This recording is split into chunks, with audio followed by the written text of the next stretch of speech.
మా బిడ్డల కడుపు నింపడం కోసం మేము మా గర్భాశయాలను బలి ఇచ్చాము. మహారాష్ట్రలోని బీడ్ జిల్లా నుండి వేలాది మంది మహిళలు చెరుకు కోత కూలీలుగా వలస వెళ్తారు. యజమానులు ముందుగానే వాళ్ళతో ఒక ఒప్పందం రాయించుకుంటారు. ఒకరోజు పనిలోకి రాకపోతే కూలీలే యజమానికి 1000 రూపాయల వరకు జరిమానా కట్టాలి అనేది ఒప్పందం. నెలసరి సమయంలో వచ్చే నొప్పులు, ఇన్ఫెక్షన్ల వల్ల పని ఆగిపోకూడదని కేవలం 20 నుండి 30 ఏళ్ల వయసులో ఉండే వేలాది మంది మహిళలు తమ గర్భాశయాలను తొలగించుకున్నారు. ఇది కేవలం పేదరికం కాదు, ఒక వ్యవస్థీకృత నేరం. గర్భాశయం లేకపోతే పీరియడ్స్ రావు, కాబట్టి సెలవులు ఉండవు, యజమానికి జరిమానా కట్టాల్సిన కష్టం ఉండదు. అందుకే బీడ్ జిల్లాలోని కొన్ని గ్రామాల్లో దాదాపు 50% మంది మహిళలకు గర్భాశయాలు లేవని ఒక సర్వేలో వెల్లడైంది. అందుకే ఆ గ్రామాలను గర్భాశయం లేని మహిళల గ్రామాలు అని పిలిచేవాళ్ళు. అభివృద్ధి చెందుతున్న దేశంలో కేవలం ఒక పని కోసం ఒక అవయవాన్ని బలి ఇవ్వాల్సిన పరిస్థితి రావడం ఎంత దారుణం! ఎవరి వైఫల్యం!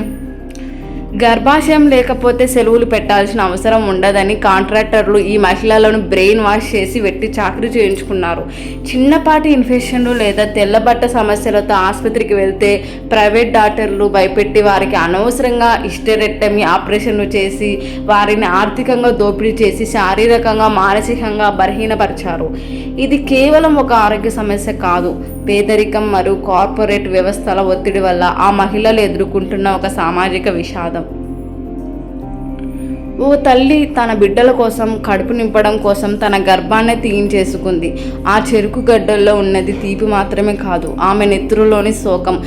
శ్రమ కోసం చెమట చిందించడం చూసాం, కానీ శారీరక అస్తిత్వాన్ని కోల్పోవడం ఎక్కడైనా చూసామా?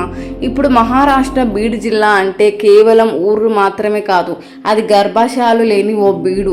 లాభాల వేటలో మనిషి యంత్రంగా మారుతున్నాడని విన్నాం, కానీ యంత్రానికి మర్మ అవయవాలు అక్కర్లేదని ఈ సమాజం నిరూపించింది. మహారాష్ట్రలోని బీడ్ జిల్లాలో వెలుగు చూసిన మహిళల కూలీల గర్భాశయాల తొలగింపులు ఉదాంతం మానవ హక్కుల ఉల్లంఘనకు మరియు శ్రమ దోపిడీకి ఒక నిదర్శనం. ఏదైతేనే మన మహిళా సాధికారత కోసం పాటుపడుతున్నాంగా, ఏటేటా అంతర్జాతీయ మహిళా దినోత్సవాలు జరుపుకుంటున్నాంగా, ఇప్పుడు మహిళల బిల్లుల కోసం పోరాడుతున్నాంగా, ఇంకేం చేస్తాం?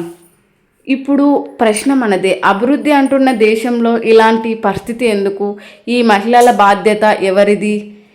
మనం ఏం చేయగలం? కనీసం ఈ విషయం గురించి మాట్లాడండి, వీడియోని షేర్ చేయండి, వాళ్ళ గొంతు అవ్వండి. ఎందుకంటే స్త్రీని దేవతగా పూజించే దేశంలో ఆమె ఆరోగ్యం ఇలా త్యాగం కావడం నిజంగా బాధాకరం.